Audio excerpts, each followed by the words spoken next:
Anyway, on to talking about deployments. That's what we're here to talk about.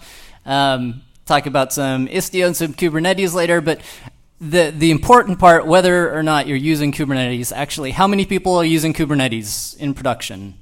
Yeah. Okay, so you got a fair number of people. How many people using some sort of service mesh like Istio? Yeah, not quite as many.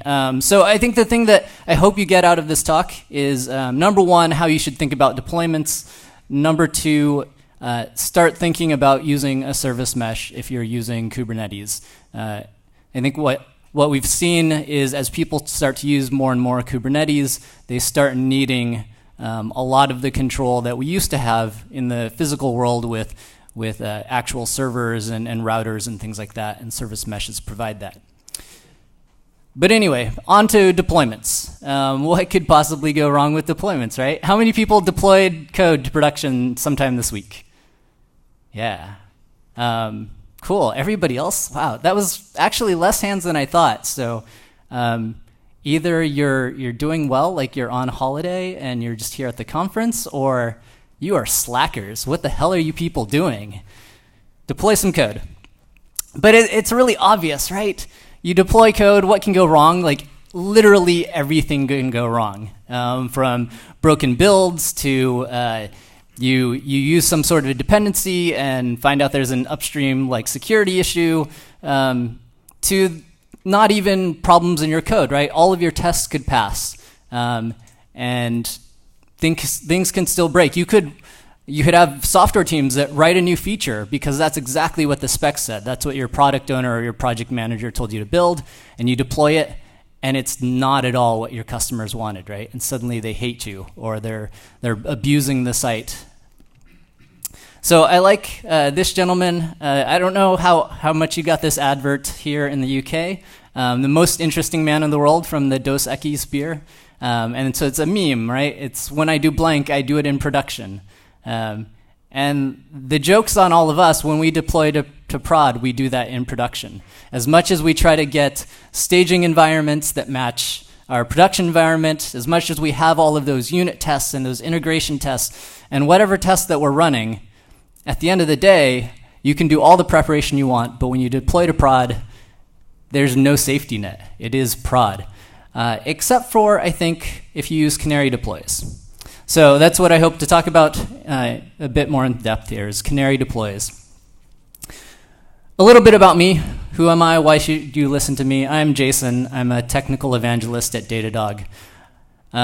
Aside from that, what I like to say is it's called Docs and Talks. I help write technical documentation. I talk to engineers, customers, non-customers for Datadog. I learn about technology, and I get to share that with all of you and help you try to think about technology in different ways, help you resolve your issues. Aside from that, I do travel a lot. I love whiskey, and I play a ton of Pokemon Go. So if you see me wandering around later, I'm not lost. I'm probably just trying to find something. I do have my contact info there. I'm on Twitter at getbisect, which is the best Git command. If you've never used it, you should check it out. And that's my email address. So if you have questions later, feel free to talk to me. I'll stick around for as long as I can. But if you think of a question after the conference, feel free to send me an email. A little bit about Datadog. That's the t-shirt that I'm wearing and the company that I work for. Datadog's a SaaS-based observability platform. So we gather your metrics from your infrastructure and your applications. We do APM, or distributed tracing. So if you have an application, you can track requests coming in. You can see where those requests go to all of your critical services, your data stores, databases, and you can find those bottlenecks. We also do logging. So we do log analytics. You can send us all of your logs. We'll detect the patterns in them, help you find those anomalous things or those needles in the haystack when you're trying to debug issues. We also just rolled out a synthetics product, so you can test your web applications from various points around the world. We are hiring, so again, if you're interested in talking later, if you're looking for new career opportunities, come talk to me. So I first started talking about Istio well over a year ago, and my good friend Kelsey Hightower at the time, was also talking about Istio, and this was his quote. February last year, so a little over a year ago, he said, Istio is a very early project. Don't run out of here and deploy it in production because you'll be on the news in a bad way. A lot of people do that, right? You come to a conference, you hear about like cool new technology, let's throw it in production. You should think about things first. The cool thing though was Istio development has rapidly proceeded, right? And so August last year, I gave a talk and I said, Istio is 1.0. So in the span of 6 months, it went from really early beta to actually being 1.0, and the APIs were stable. And so I told people, go out and try it, but maybe not in production. The amazing thing is that now, a little bit over a year later, Istio now is 1.15. That was released last week, and it's mostly ready for production. So I have a little disclaimer there, it's mostly. So depending on what you're doing with Istio, the APIs are stable. It is a fantastic project. So my goal in telling you more about Istio is to try to get all of you to use it. Especially if you're one of those people that's using Kubernetes in production and you want some extra control, give Istio a try. It's a fantastic project. There's a lot in it. It gives you a lot of control. So give that a try. If you're rolling out into production, there are a few things that you might need to be aware of. So if you're considering that, come talk to me afterward. I can give you some hints as to how we run it at Datadog. All that said, deployments. How are we doing deployments? Who here uses blue-green deployments? Who here has no idea what these colors mean? Yeah. Blue-to-green deployments, it's this funny thing. I've also heard it called red-green deployments and red-black deployments, and apparently it doesn't matter. You just choose your 2 favorite colors, and that's what you call them. But the concept is really simple, right? You have a load balancer, and you have version 1 of your application, and then you have version 2, and you simply make a change in your load balancer, and you redirect traffic, right? So this could be anything. It could be an actual load balancer. It could be something as simple as if you do Capistrano deployments. Who does Capistrano deployments? Nobody? Who maybe doesn't know what that word means? Everybody. Cool. Capistrano deployments, for those who don't know, is when you have a folder in your file system that has version 1 of your application and a folder that has version 2, and you simply just change a symlink, right? So it's when you have a symlink that's called latest or current, and you just point that to whatever folder you want. And the cool thing about blue-green deployments is that they gave us this idea. It was the first time when we started doing deployments that you had really zero downtime, right? Changing from version 1 to version 2 is just as simple as changing a symlink or changing a configuration in your load balancer. So you had this great idea that I could just make that quick switch. Now all my traffic's directed to new version. And then, oh no, if something's completely wrong with version 2, I just have to change that one setting, redirect back to version 1, and I get that easy rollback, right? So now that you know what Capistrano is, how many people use symlinks or something like this to deploy? All right, so I'm seeing more hands. How many people have done this? And I say that it's like Control-Z, easy rollbacks, but I also say easy rollbacks in air quotes. How many people have done this sort of deployment and you went to rollback and everything was just fucked up, right? So we do that because yeah, I can change the code, but then we always realize, oh, I made a change to my database, or there was some sort of schema change, or some sort of data change, and now that I rolled back to version 1, crap, like that schema change that I did broke all of the queries in version 1, so now version 1's completely broken too, and you get stuck. So there are always issues with this. So we graduated. A lot of the industry moved from blue-green deploys to rolling deployments. And rolling deployments really became a thing when we started moving to the idea of having services and having replication. So rolling deployments are very similar to blue-green deployments, but it's with the concept that now we have multiple replicas, which is pretty common, right? A lot of us run applications at scale, so you usually have a few versions and you have a load balancer that's actually spreading your traffic. And a rolling deploy is quite simple. You take one replica and you roll it over to version 2, and now you're sort of splitting traffic, and you can continue to migrate all of your pieces over until all of them are operating on version 2. Pretty simple. So I want to present to you the idea of doing Canary deploys. And Canary deploys is fairly simple. The concept is easy to understand. And the concept is, if I'm up here and I do something really stupid, like if I walk over here and I trip on this cord, would I rather have that in a room with all of you here or an empty room? Obviously, I would want it to be an empty room. I would want maybe only 1 or 2 people to see me fall flat on my face and be a fool versus an entire room. And so a Canary deploy, the idea is similar to rolling deploys. I'm going to roll over a little bit, but rather than continuing, I'm going to pause. I'm going to pause and I'm going to monitor my software. I'm going to see what my users are experiencing. I'm going to ensure that everything's going okay. And then I'm going to roll over a little bit more. And again, I'm going to wait. I'm going to monitor my systems. I'm going to check that everything's going okay. Continue a little bit more, maybe stop one more time to test and just to check, and then finally have everything moved over. Make sense? Yeah? Pretty straightforward, and that's when you party. So Canary deployments gives us this idea that we have these small scopes because we have limited ramifications, right? So we're only deploying to a few people, and we're allowing them to test out. So if something goes horribly wrong, I don't have all of my customers yelling at me. I just have a small group of them who might be upset, and then I can deal with it. It provides us the idea of easier rollbacks.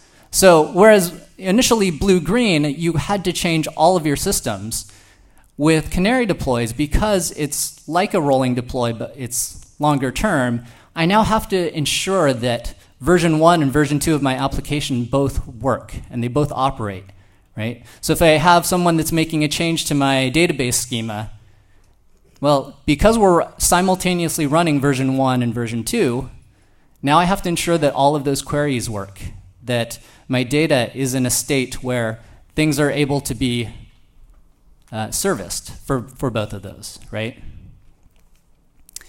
It's also more load tolerant. So as I ramp things up, if I'm seeing more traffic to my application in version 2, that might be a good thing, right?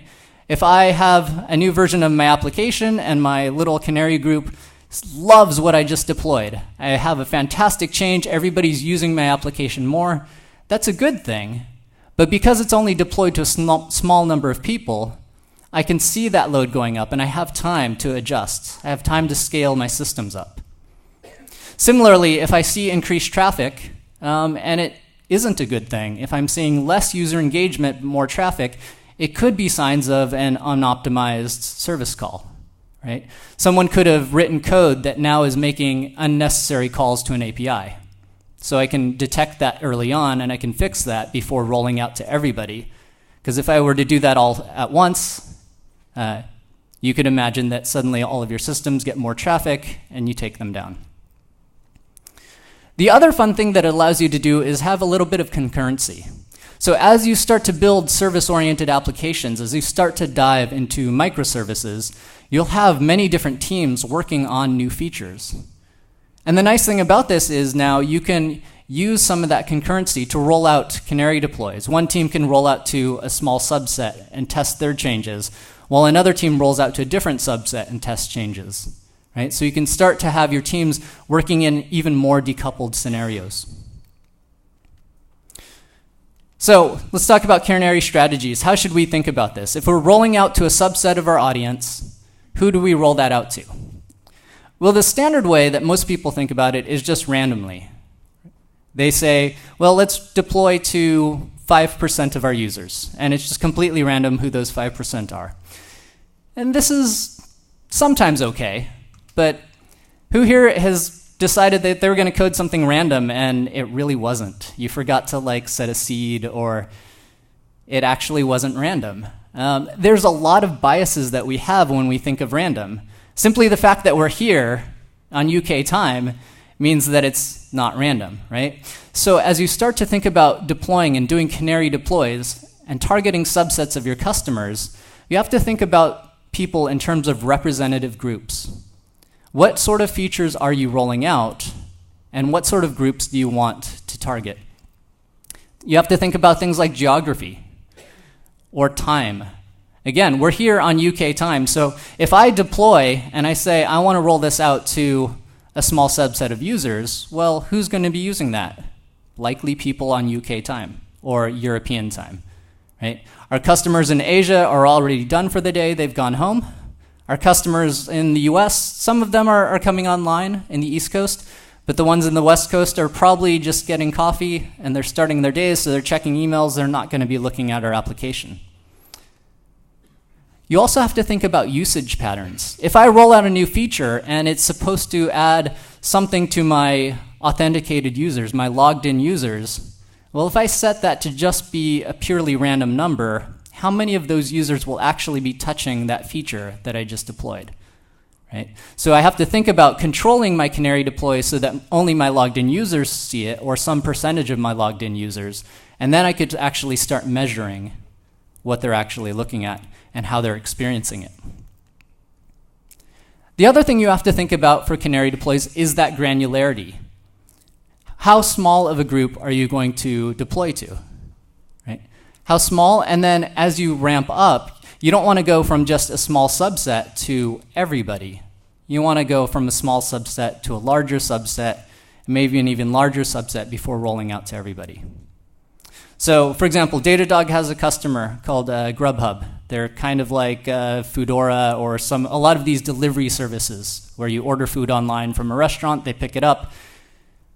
Grubhub has a fantastic way they Canary deploy. They start with smaller towns, small cities, before they ramp up to larger cities, before they roll out to a country or roll out globally. So you have to think about these. How are you going to segment your users? How are you going to define them? And then finally, resource mapping. You have to think about how does that granularity map your resources. If I'm rolling out a new feature and it makes particularly heavy use of a data store or a database, I want to monitor that. But I want to ensure that as I'm rolling that out, I'm able to monitor how that's using the underlying resources so that I can potentially scale them up or do other practices in order to ensure that I have enough resources. So all this said, Canary deploys really strongly rely on monitoring. If I'm rolling out little bits to users and I'm not actually monitoring what their experience is or what my systems are doing, it's pretty much useless, right? So the first thing that you absolutely need tags. Within your monitoring system, you should be able to tag your metrics. You should be able to tag your traces with where they're coming from. Otherwise, it's impossible to know if that's an issue with your Canary, if that's an issue with your actual production. So when we think of a metric, we like to think of it as, it's a name, it's a what is it? What am I measuring? Is it CPU? Is it page views? And then there's obviously a how much with a metric. What's the value of that? What's my CPU level at? Is it 80%, 90%? Is my page views or my requests per second something like 1,000 requests per second? And then obviously there's a time component to that, right? When we take a measurement, we want to know exactly where that is. But the important thing is to add these tags of where it came from. What environment was that? What part of the application was it? Was it part of a Canary deployment? Right? Pretty understandable. The other thing that you want to do with your Canary deployments is look at the extremes. How many people measure the latency of your application? Yeah. How many do that at the P90, the 90th percentile? How many people do that at the 99th percentile? Good. All of those that raise their hand. You have to start looking at these extremes, right? What is that extreme 1% of your users actually experiencing? Because as you narrow things down to Canary deploy, you have far fewer users. And so whatever those extremes are, that extremely bad experience that a user might experience, those high delays, as you scale up, those are going to become much larger or have the potential to become much larger. The other thing, I see a hand back there. I'll take questions at the end, if that's okay. Great, thanks. So outliers, right? As we start to, again, think about the extremes, you have to monitor for outliers. I like to say that outliers is one of these things is not like the others. I don't know, they all look kind of the same to me. Furry noses, eyes. No, I mean, you're looking for these things, right? If I deploy a Canary deployment, I have to monitor to see if this is acting like my existing systems. And if it's not, I have to investigate why it isn't. So one of these things is not like the others. If you have a monitoring system, it should be able to identify outliers for you. The other is anomalies. And anomalies differs from outliers, and I like to say it wasn't like this before. So within your monitoring system, you should have some sort of anomaly detection. Can anybody spot the anomaly here? Yeah, that's kind of a hard pattern. So anomaly detection, the nice thing is we can use machine learning to identify this, right? So we can start to group up and we see some patterns, and it starts to make more sense when we have that ability to use machine learning to say that, okay, well, these are days, but now I can spot some of these differences. I can say that this Tuesday wasn't normal. There's a significant drop-off. So along with that, what should you be monitoring for? I particularly like what's called the 4 golden signals. This was published in the book, the original SRE book by O'Reilly, written by the folks at Google. And the 4 golden signals, I like to say LETS, L-E-T-S. The L stands for latency. So what's the latency in your application look like? If it's changing, are things getting worse? Is your application getting slower? So monitor for latency. Also take a look at errors. Not only the error rate, if error rates are changing, but what sorts of errors are being thrown. Are you seeing new errors in your application? Because, you want to monitor these in a Canary deployment. The T is for traffic. So check your traffic. Are you seeing increased traffic? Is that going up? That could be a good thing. Again, it could be more engaged users, or it could be worse, right? It could be unnecessary traffic. So take a look at that. And then finally, saturation. What does your overall resource usage look like? Are you using more CPU? Are you using more disk or disk I/O? How are your systems responding to that Canary deployment? So what's Kubernetes have to do with any of this, right? How many people think Kubernetes is a container orchestrator? How many people don't know what Kubernetes is? All right, thanks, sound guy. Unfortunately, those who raise their hand, I think you're wrong. I like to say that Kubernetes is a service orchestrator. The whole point behind Kubernetes is to provide services, whether those are custom resources that you call other things or they actually are services in Kubernetes. The containers themselves don't really matter, right? The whole idea behind Kubernetes is that we don't care about the containers. It manages them. The services are the important thing. Also, I did say I'm addicted to Pokemon Go. I do have Squirtle Nutties stickers. So if you want one, come talk to me later. So Kubernetes is great. It handles services deployments really well, right? If I wanted to change just some of the services within a larger application, it does that fantastically well, and it uses rolling deployments to do so. So why would you need a service mesh? Well, Kubernetes does rolling deployments, again, super well, so fast that if I wanted to roll over a dozen pods from version 1 to version 2, it would probably do that before I actually could apply that YAML file and then quickly run, kubectl get pods, right? I would do that and suddenly it would just be like, oh, they're all on version 2. But it doesn't handle Canary deployments quite so well, right? When I say that, well, what does that look like? If I'm Canary deploying with Kubernetes, I would have something like this, a basic service, right? It's a web application, some basic metadata, exposing port 80 like any web service would. And then I'd have a corresponding deployment. Deployment will control how many replicas I've got, so 3 replicas. It'll have a template for all of those pods that it deploys, and then I'll specify at the bottom, sorry for those in the back, it's low on the screen, but just a basic container, right? I can say that I've got my application and pull that image. And so I could deploy another version 2.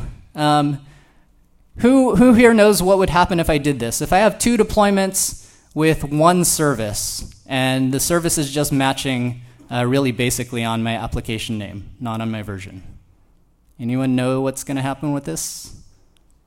I see some nods. Everyone's a little bit shy, or maybe you're still like tired post-lunch sleepiness.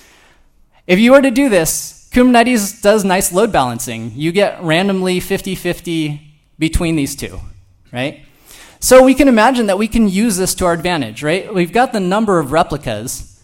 So I could say something like, well, if I want a Canary deploy and say send 10% of my traffic to version 2 and 90% of my traffic to version 1, I could set replicas to 9 for version 1 and replicas to 1 for version 2. And as I start to adjust this and increase my Canary deployment, I could say 8 and 2, and then I could say 7 and 3. And you could see how this becomes really annoying, because what if I wanted to do 1% of Canary traffic, right? I could have 99 replicas of 1 and 1 replica of version 2. And you all realize how ridiculous this is, right? Because you're not going to spend your time changing it to 98 and 2 and 97 and 3 and so on. Also, this completely ignores all of that fantastic advice that I gave you about thinking about representative sets and who you're sending Canary deploys to and granular deployments that aren't just random. So what's a service mesh get you? Service meshes like Istio provide routing and load balancing, right? So we have the ability to control our network traffic much in the same way that we did when there were physical switches. If you're old enough to remember Cisco switches and setting those up and having real web servers, you could do all of that through software, through really accessible APIs.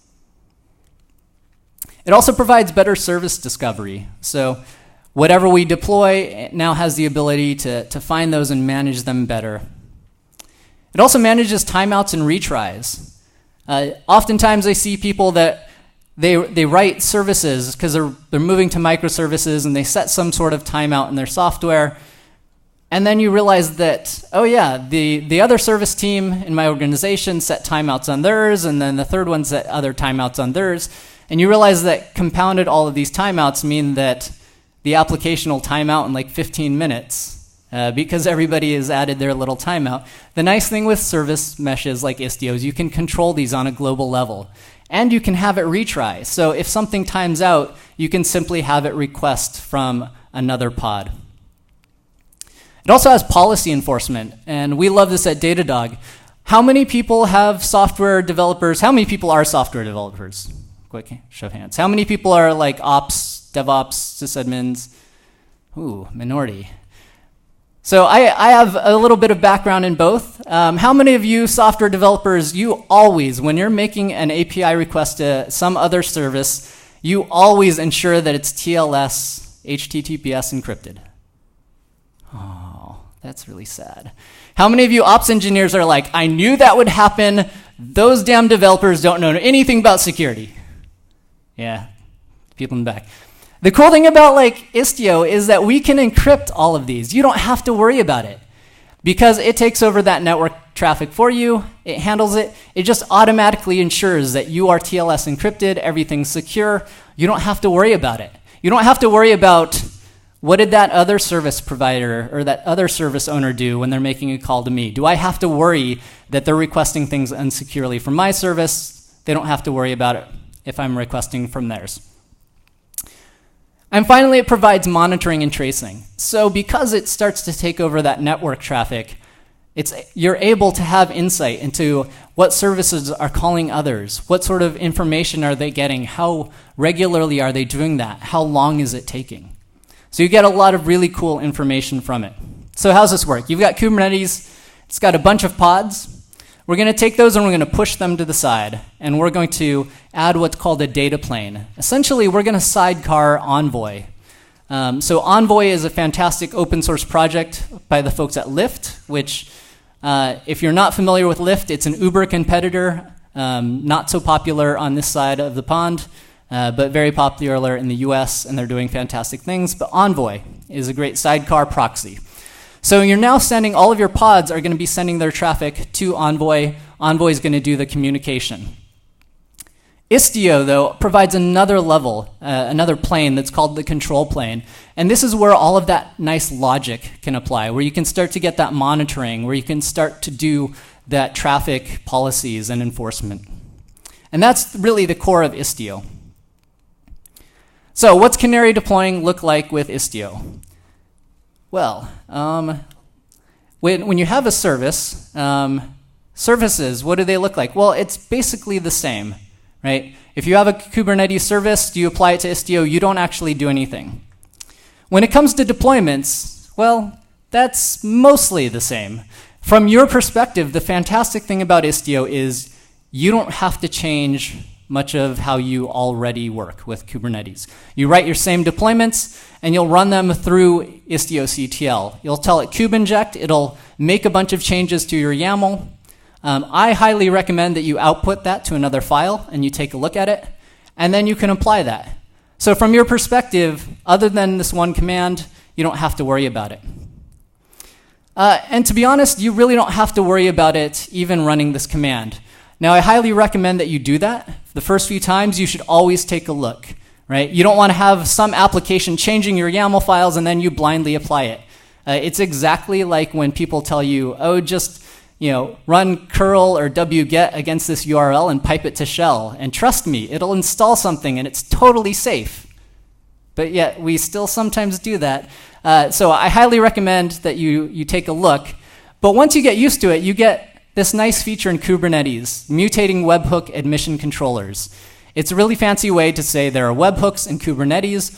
With Istio, there's auto sidecar injection. So you just have to tag your deployments to say that you want Istio applied. It'll use this nice feature in Kubernetes and automatically apply those. So all this to say that Istio is a service mesh in the same way that Kubernetes is a service orchestrator. So I've got a sample app at this URL. Well, it's not quite up yet, but in a bit, I'll have you hit that. It's bit.ly/devox-istio. But let's dive into what this actually might look like. So can you read that in the back? Maybe? Yeah, I'm getting some thumbs up. Sweet. So I've got a bunch of files here, and I've got Kubernetes installed, although there's nothing there yet. So if I kubectl get pods, there's nothing there. So like I said, if I have a basic web application, I probably have something like a service. So here's my service file. Pretty basic. I've got a service, API version 1. I'm going to call this Canaries. It's a web application, so I'm going to expose port 80. Really simple. Again, Istio doesn't apply here, so I can just quickly apply my service. It looks like I already may have had it applied, and let's just check to ensure that it's there. It's there running. And then I mentioned that we've got some deployments, right? So I've got deployment version 1. Let's take a look at that. Right? So really standard deployment. I've got deployment version 1, it's Canaries. I have 2 replicas of this, and then it's running just this basic image. So how do we get Istio on this? Well, I did mention that you run this through Istio-ctl. So I've got Istio-ctl. The way that you install Istio-ctl, you can download it from the Istio website, istio.io, I believe. Or actually, now there's a brew install. So if you're on a Mac like me, brew install Istio-ctl. So we're going to say Istio-ctl kube inject, and we're going to pass it our deployment here, v1, and then I'm going to pipe that out to deployment v1 dash, let's call it just istio.yaml, right? So now I have 2 versions. Let's take a look at this other version.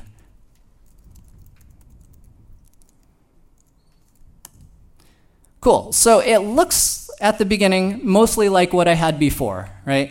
I've got my deployment, it's got my labels, replicas is 2. We see that there's an annotation here. So it's going to start adding a little bit of metadata. So this is for Istio's sake. It's adding metadata that it can read later. I'll scroll down a bit more. Our spec is somewhat the same too. I've got my containers. So that's what I had before. Version 1, it's again exposing port 80. And then we notice that it's got a bunch of arguments that it's passing. So it's passing a bunch of stuff to Istio. And if I keep scrolling down, let's scroll all the way to there. We'll notice that there's a second image in my pod. So it just added this. And that second image is that Envoy proxy. right? So now whenever I start this pod, I'm not only going to have my web application, but I have this nice sidecar. The other thing that as we continue to scroll down, it's going to mount a few things, is we see that now we have init containers. So if you're not familiar with init containers in Kubernetes, init containers are containers that will start up whenever you start that pod. It'll start up that container will run some sort of program or make modifications, and then it'll stop once it's done. And so we see here that the image is this Istio proxy init. And proxy init is really just a container, and what it's going to do is it's going to take my pod and it's going to modify my IP tables for me.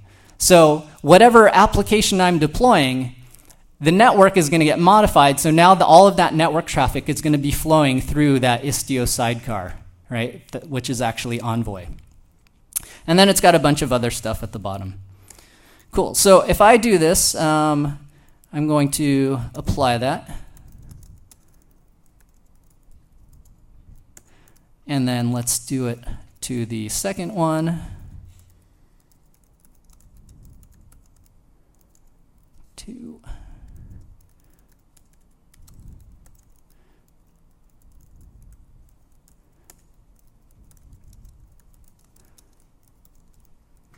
So applying that second one. Cool, so now we have our service, we have our deployments. What else do we need?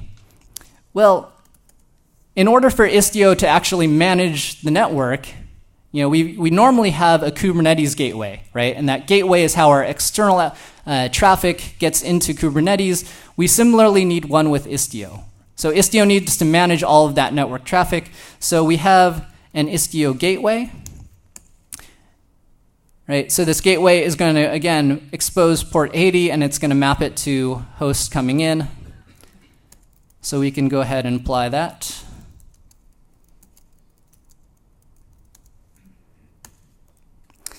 And then we need two more pieces. So we need destination rules and virtual services, because again, services are what matter. But the destination rules are really what maps our Kubernetes deployment and makes them available to Istio. So if I take a look at, let's see, let me clear the screen to get this up higher again. Destination rule v1, right? So I've got this destination rule, and the destination rule simply has a name. It tells me the host, so we're going to specify a host. I'm going to call it Canaries. And then we've got subsets, and this is how we actually match this to something in Kubernetes. So we'll notice that I've got subset name v1, and then underneath that I've got labels and version v1. And this really maps to, if I do a split here on my, let's do the deployment v1, and let's do it on the standard one. All right, so I've got template, metadata, labels, that guy, right? So version 1 is going to match to this labels version 1. Make sense? Right. So if I wanted to map both of my deployments and make them available in Istio, I just have to apply those destination rules. So I'm going to kubectl apply destination rule 1 and destination rule 2. Right? So now Istio knows about my two Kubernetes deployments. So that gets us part of the way there. But next we need to define that virtual service. So let's take a look at that. I've got virtual service v1 here. So if I take a look at this, really it's mapping that gateway that we had. So we have that gateway that says all incoming traffic, what do we do with it? Well, we send it in our gateway to Istio, but then from here in our virtual service, we can actually say, what does that HTTP route look like? And so we're going to say, well, our destination could be to the host Canaries, right? Because we remember in that destination rule, we said that the host was Canaries. So if I do this, and I'm going to go ahead and apply this, quit that.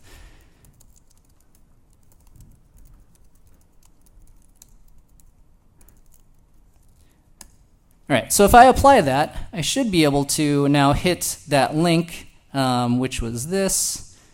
Let's refresh. So if you want to hit it from your phones, it's bit.ly/devox-istio. That'll just remap to my IP here. But we can see that as I refresh this, I'm pretty much getting that default Kubernetes experience, right? It's load balancing between version 1 and version 2, and I'm roughly getting 50%. So the cool thing though, as I mentioned, when you're doing Canary deploys, we want to target a subset of our audience. So let's actually look at how we would do that. So I've got virtual service v2 here, and we notice that there's a little bit of a difference, right? So not only am I matching to this destination host canaries, but now I've got subset v1, and this matches to that destination rule. And then we can set up a second destination, which again, apologies to those in the back. Let me do it like this. Istio virtual service v2, right? Scroll that up. So we can see that we've got a second destination there, right? So now we can say that for 90%, we've got this weight. It's going to go to version 1. For 10%, we're going to go to version 2. So if we apply this, virtual service v2, right? That gets applied. If I jump back here now, we're going to see that most of the time I'm going to get version 1. I got version 2 there. But most of the time I'm getting version 1. Make sense? So what else can you do though, right? I told you all this great advice about how you shouldn't just do random, and we just did random. Well, let's take a look at Istio, Istio virtual service v3. So the cool thing about Istio is it gets you cool things like being able to match headers.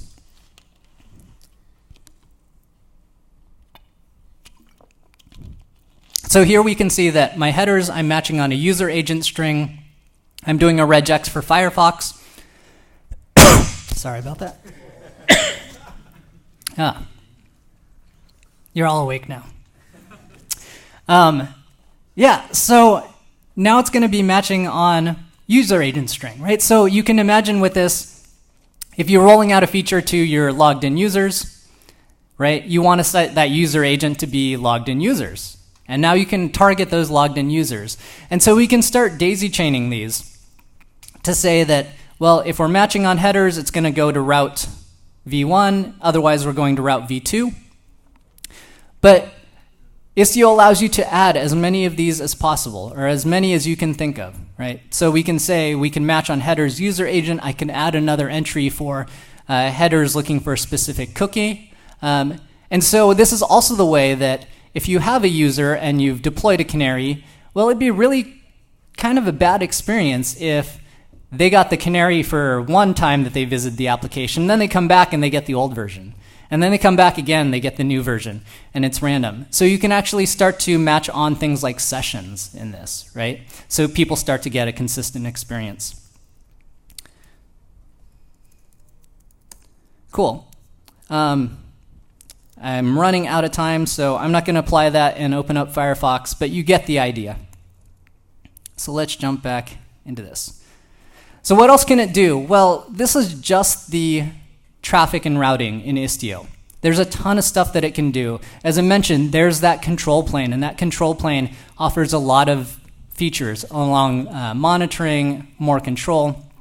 So I definitely recommend that you take a look at the documentation. Just as a recap, service meshes, if you're running Kubernetes in production, they give you a ton of control, so you should take a look at that.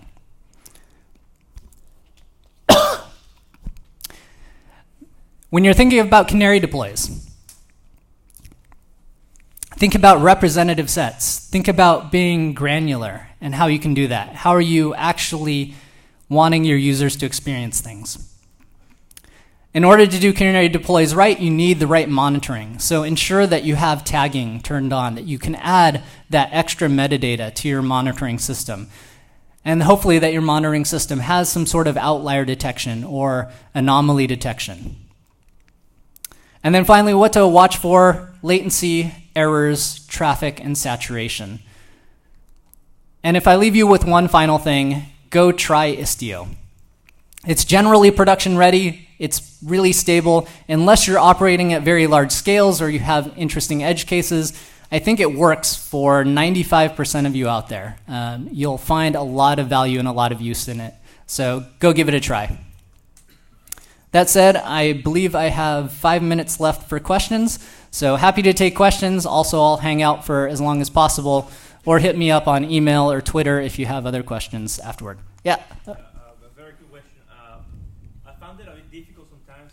Istio releases very frequently to upgrade from version to version.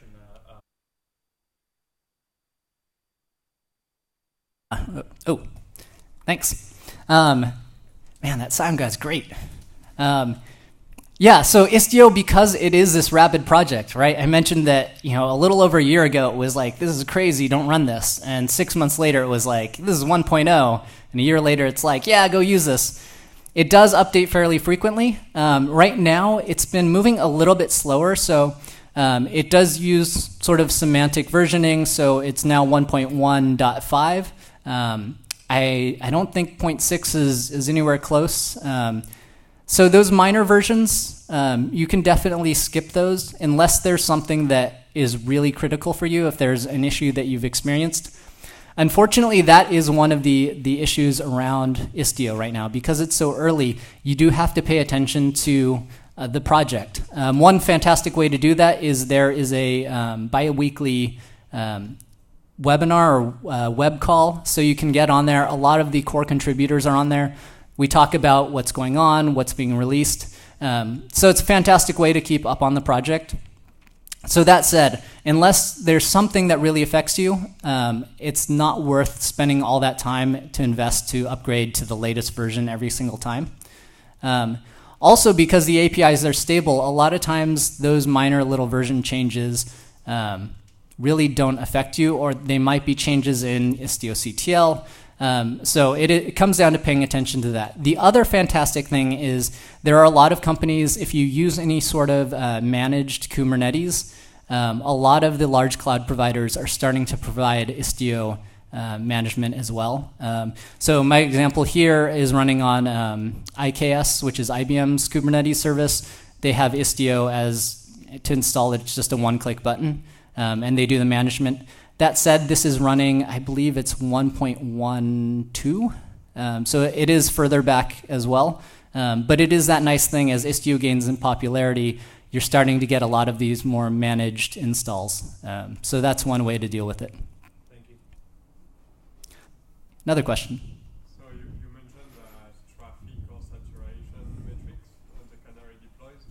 From your experience, what time frame would the deployment be? Because these ones can take a long time to move to. Yeah, so the question is, when it comes to metrics like traffic and saturation, how long should you let a Canary deploy stay out there, right? And let people use it and monitor it. And for me, I think it really depends on the scope of what that feature changes. The larger that code changes, the longer you'll want to let it live. Because obviously, when there's a huge code change, there are lots of little edge cases that can slip through, and those aren't usually found immediately. So you'll have to adjust that. That said, it becomes much easier if you do have more frequent deployments, right? So it's another encouragement. If you're not on an automated system with CI/CD that's doing automatic testing for you, helping you deploy those really quickly, that's the first thing that you should focus on, is getting those deployments down, making those routine and getting them done at a faster pace, so you get those feedback cycles easier, and then you can start to doing Canary deploys, and you cut that down from maybe a Canary deploy being a week or longer to potentially just being a day or a couple days. All right. So I think I'm about out of time. But again, I'm going to hang out up here for a little bit, and then once they kick me out, I'll be in the hallway, happy to go answer more questions. But thanks for coming. Sorry for the coughing.